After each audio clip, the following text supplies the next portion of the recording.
3/4, 5/8. It was loose.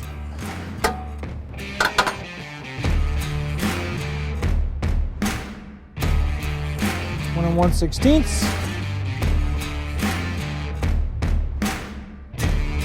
5/16. Save it.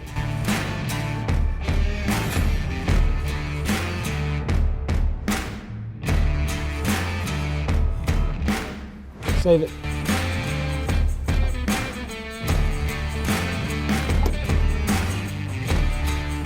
Down to the inside.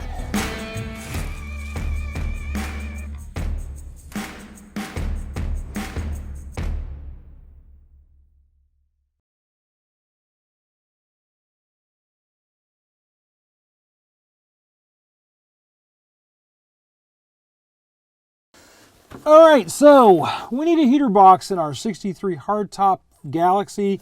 I bought this car because I liked a few of the parts on it. It has a factory select air AC system in it. It has power steering, and it had the floor pan that I needed that I probably would have done just as well to do something else with over on the passenger side. But it needs a heater box in the other car. This one has one. But in the case of you can't do something without doing something else, we have to remove the select air AC system in order to get the heater box out of here easier. All right, so when you're taking this apart, the only thing you need to worry about are these two wires. Everything else stays on the AC box when you're pulling it out. And we got to take the AC system out anyway if we're going to use it. So I'm going to go ahead and start pulling it out from the inside. Now you saw me taking the stuff out there. Now the interior portion is held onto the dash panel with 2 screws and of course 2 nuts with a 7/16 inch nut on it. Okay, we're going to take it out. See, we're not going to take it all the way out.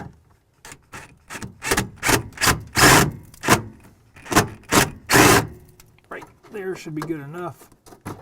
Nope, it came all the way out. Okay. Always save all your fasteners from this stuff.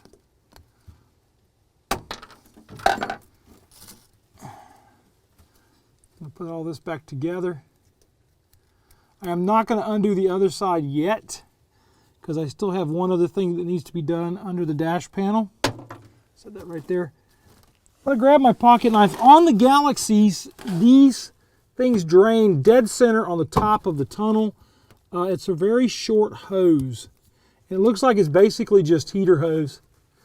I'm going to cut it because I don't think I can get it out of there without causing a problem. Otherwise, I don't think it's going to fold up enough for me to remove it. And it's basically already kind of sitting on that hose. I think that's it. Now there is a rubber seal here that needs to come out. This rubber seal right here. Again, retain this. You're going to want to use it later when you put the AC back in the car. And now I'm going to go over to the passenger side and drop this thing down. You want to be real gentle with these old cases. Most of the back plates on these things are fiberglass, and you don't want to wreck the fiberglass, especially that little nipple down there where it goes in through the floor pan, because those can break off fairly easy. Ask me how I know. Yeah. All right, I got a blanket that I brought from other shop over here to put underneath this a little bit, so that if it drops down, it won't fall and kill itself, hopefully. Another nut screw combination in here.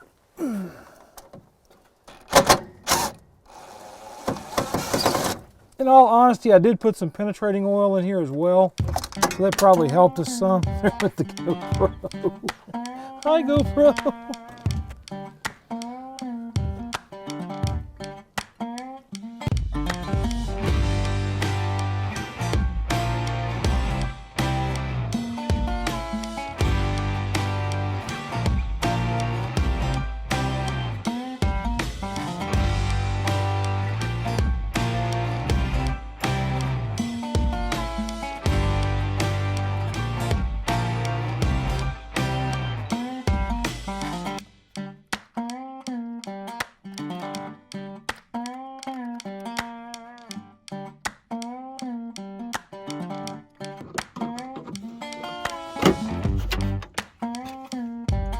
do yourself a favor.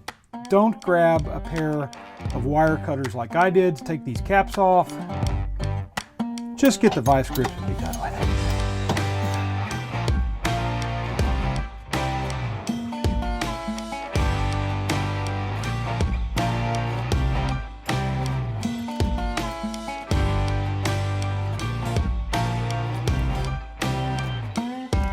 All right, so we have 2 bolts in the firewall section on this car that need to be removed.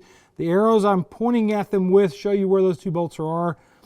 There's no holes on a non-AC car for that. There's not even any holes in the firewall to accommodate that. So what you'll want to do is if you're pulling an AC system out of a car to put it in yours, mark those positions if it's an old Select Air or Ford style AC system from the factory. I'm pretty sure this car is a factory AC car.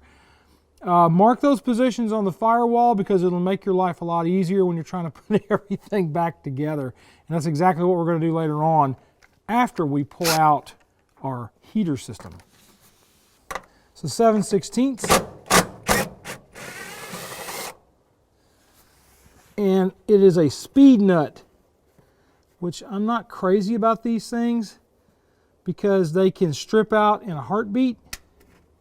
But that's what you're going to be using. You can see that just dropped away. Hopefully we can pull it in.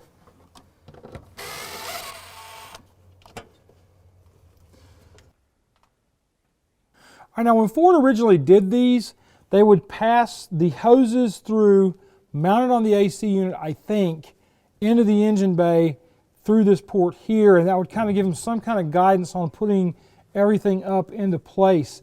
Now on our hardtop, there is a plate in here, so that means that this is a factory hole.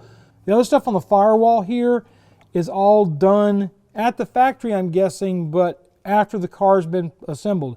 I'm not sure how that worked, but there's dents here that are not on the hardtop that we have around the corner. Now I'm going to go inside the car and pull the AC system all the way out. All right, theoretically this is it. We're supposed to be able to pull it out now. Yeah.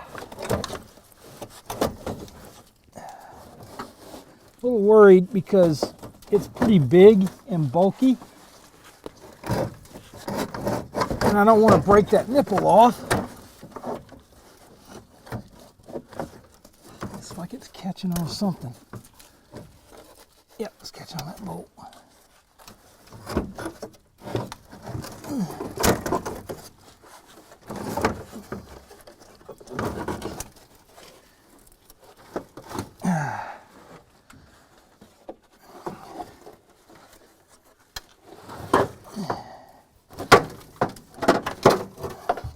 Probably should have put something in the end of those hoses, but all right, so we'll take this and clean it up a little bit and see what we want to do with it.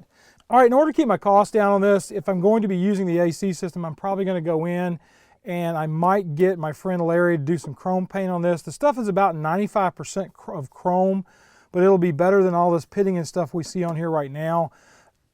That's not important today because we're going to put this aside and start working on the actual heater box, pulling that thing out of here, which will be easier now that this is out of the way. Well, kind of out of the way because I got to get the snake out of here. Come on, ooh, a quarter.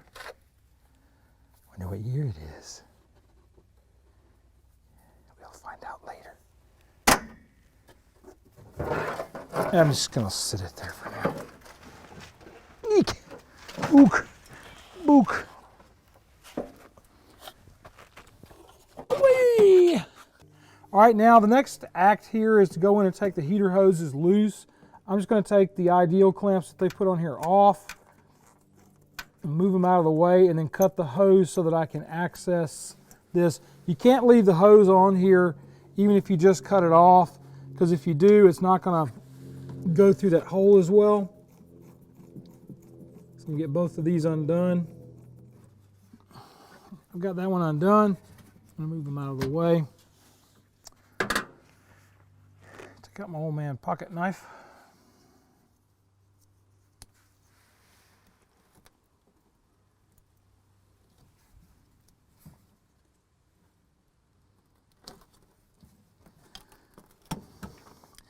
Trying not to damage the heater core by moving it around too much.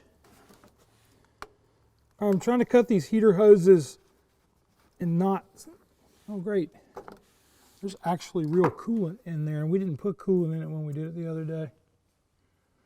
Go get something for that to drain off into. Put a bucket underneath it, and I'm going to uncork it.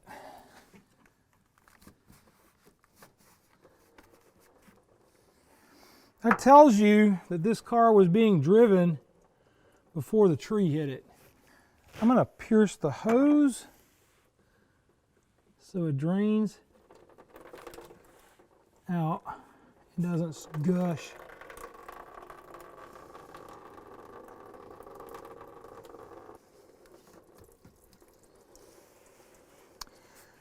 We'll let that drain for a minute. There is some rust in it.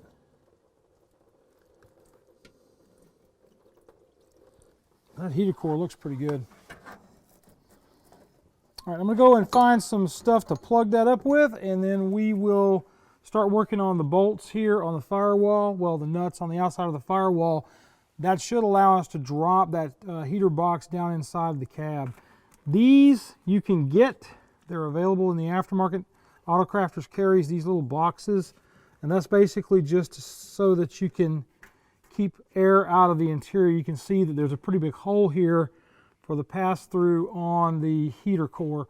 So we will now go find something to plug those with. All right, now when I'm plugging up a heater core, I'm going to tell you right now, I don't want to use this type of plug that we've got right here, because these plugs can catch on these outside edges a little harder than some of the others, and it'll just pop that plug right off of there, and then you're good. You're good to get some stuff on the ground. So I'm going to use a rubber plug. They tend to stay on a little bit better when you're wrestling the heater core in or out of the vehicle. And that'll hold that right in place. And now we won't get any drippy drips, unless of course the heater core is leaking inside the car. Then we know we got a big problem. Next thing up is we're going to go in and take these nuts off. I'm going to grab my impact just to take everything loose. If it'll let me do it on some of these. Some of them would probably have to use a regular wrench. Yep, that one I am. That one I am, so I can get these two.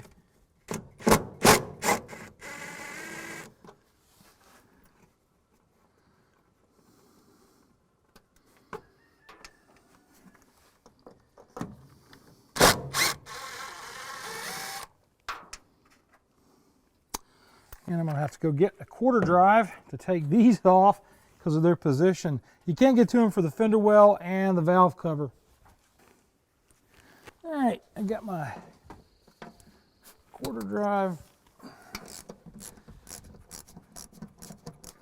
A little disconcerting that I haven't seen any movement from the heater box yet. Could be that that one down there in the bottom is holding it in place.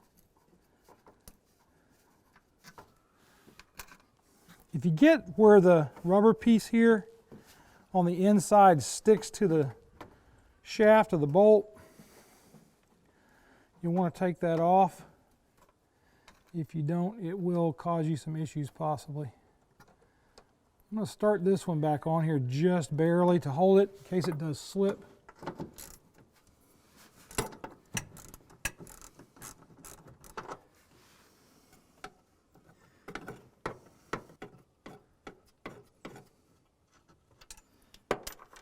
Rubbery stuff to remove. There we go. It's now resting on that particular stud. Hopefully it'll hang there long enough for me to get inside the cab. All right, it's probably going to try to fall out of here. It's already doing it. I'm going to go ahead and unplug the wires from up top here. You've got an orange wire, which is your main power wire for your blower. Now this is loose. This is the harness from the car here, and this is the harness that's actually on the box. I've got one that I don't know where it's going, and I'm gonna have to drop it here and roll it over to see.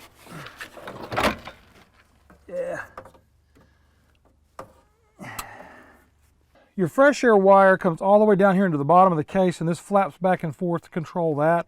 So I'm going to have to take this one off, and I'm just going to take this off camera. It's the same process we showed you just a minute ago. And then all the rest of this stuff will have to be undone from the back of the case so that we can get the case out. All right, let's grab this thing and go. Whee! Dun, dun, dun, dun, like a machine gun. All right, I'm going to pull this plate off. There are 6 screws that hold that plate down. And what you want to do is, the first thing you want to do is to start establishing what you need to order for parts and things. One thing you're going to want to know is what width of heater core you have. The height and the depths are all the same, but the width of the heater core is a little different on the early 63s. 1960 to 63-ish, you're going to have a 2.5-inch wide heater core. 1963-ish on up, you're going to have a 2-inch wide heater core for both styles of car. There is no difference between the AC and the non-AC because your AC is a completely separate unit, as we showed you when we pulled it out. So that's it. We need to know what the measurement is. I already know this one is a 2-inch wide heater core. Therefore, we will be ordering the 2-inch wide rather than the 2.5. Now, I will say this. Sometimes you get lucky and these heater cores are not in bad shape. But this one you can see right here along the facing, there is scaling there. Now that could be internal, that could be external, and you can't at home put it under enough pressure to find out whether that is a leak or not. My best recommendation is to probably go ahead and put a new heater core in it and use that one, because these can be somewhat problematic to find a place locally anymore that'll actually work on a heater core. Their radiator shops are going away because of the plastic radiator ends and things that are being done. Guys who know how to braze up these cores are pretty much in retirement homes, where I'm headed soon. So you might be better off just going ahead and replacing the core. Now the next thing I'm going to talk about before we start closing this thing out and ordering parts from Autocrafters is our 12-volt motor. Now you'll want to test this also before you do anything. I don't believe this motor is available, but it is a standard Ford motor. You could probably replace it with one from like a 65 Mustang. They may be basically the same, but the mounting procedure is going to be different on them. You test your motor. 90% of the times these things aren't in water line. They're not in a place where they can be damaged by water like some of the other components on this that we'll go over next week. But what you've got is you've got 2 sets of wires, or 2 wires. You've got an orange wire and you have a black wire. Ford, traditionally, the black wire is your ground and the orange wire is your power lead. And you may wonder, well, why is the power lead bare? Ford almost always had the receiving end bare on the hot side and the grounding end covered on the part itself. Like this, a wiper motor, whatever. The plug that's hot going in, which has battery power to it, and when you're working on the car, is going to be shielded, and this will be unshielded on the car side. So it'll ground, and that's fine, but the shielded end is always power, and you don't want that grounding, so it's got a cover on it. I think it's pretty smart what they did.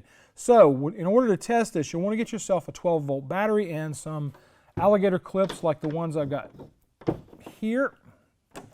These guys right here. And what I would do is I would go in and I would hook the yellow lead to this,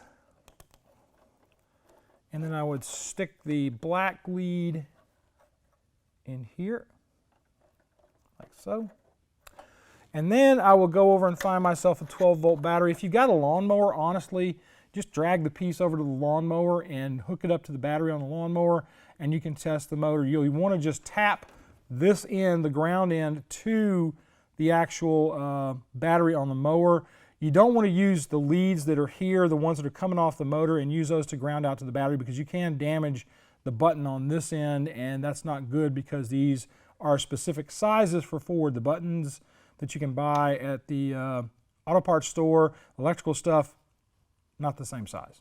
They're a little smaller. All right, so I guess that's kind of it. The case is actually not as bad a shape as I had thought it might be, because I know that this car sat. There is a lot of poop and nuts inside this part of the case over here because they came in through the upper vent inside the car. I don't even know how they got in there. There was a space where the seal is supposed to be right here.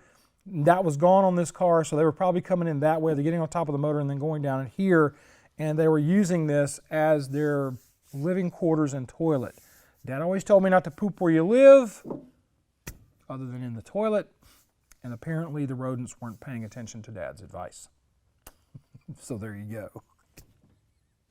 All right, folks, Patreon, this is where we're going right now. I want you guys to think about what we've done for you. If we've done a lot for you over the last few years, where you've seen a lot of improvements, been able to work on your own car, doing your own stuff, and have the confidence to do it off of what we do here on Autorestomod and Manic Mechanic, you might consider joining us at Patreon. Now, we take anything from 25 cents all the way up to $3 million on Patreon.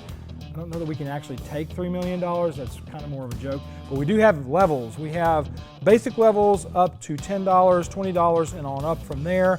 If you're in the on up from there levels, at the $10 level, you get monthly meetings with me on Zoom. This month, we've got a couple of my friends coming on, Old Car Guy and Straight Six Fan. They're going to be on. They are running YouTube channels as well. So I thought I'd bring them on and have a little bit of a chat with them, with my guys that are my Patreon people. So all that goes along with it, plus tech with me. You can contact me directly for the foreseeable future until we start getting into numbers where I just can't manage to take all the phone calls that we're getting in from our Patreon supporters. We appreciate you guys that are doing this. The number or the names that you have seen going up by me right here or maybe right here, those are the guys who put their money where their mouth is, and you can see that we got quite a number of supporters, so you might want to check in. Oddly enough, Patreon is not as busy as you might think. There are less people in Patreon than I would like to see. Please, if you're at the $10 a month level and you're not hearing from me in emails, contact me. Also, you know where I'm going now. Super thanks. That's right, ladies and gentlemen, super thanks. It is a way for you to give us a one-time gift to show your appreciation for what we did in that particular video or some other video, or if you just got a spare 25 bucks laying around or $5, or you don't like what we did, 25 cents to 2 cents. I really don't care. I think it would be funny because I will mention you if you do the 2 cents, because that means you've given me your 2 cents worth and you don't think much of what we did. Folks, do me a favor. Be kind to each other, love on each other, treat each other nice. We'll see ya on down the road. I'm actually pretty excited about this box, I have to admit. I really am excited to see this thing in the orange car, or red. I think it's actually candy apple red. It's faded to burnt up orange, which is why we call the fastback Galaxie battle-scarred Galactica, or Galaxia. Anyway, you know what I'm talking about. This will be coming along. This will look really nice once I'm done with it, I hope. We do have a few issues that I'm excited to talk about next week, so you know exactly what's coming on Manic Mechanic next week. We're going to be continuing on our Galaxie heater box restoration. Scintillating stuff, I know, because, you know, it's a heater box. Everybody wants to look at that, right? Right? Right. Have a great week.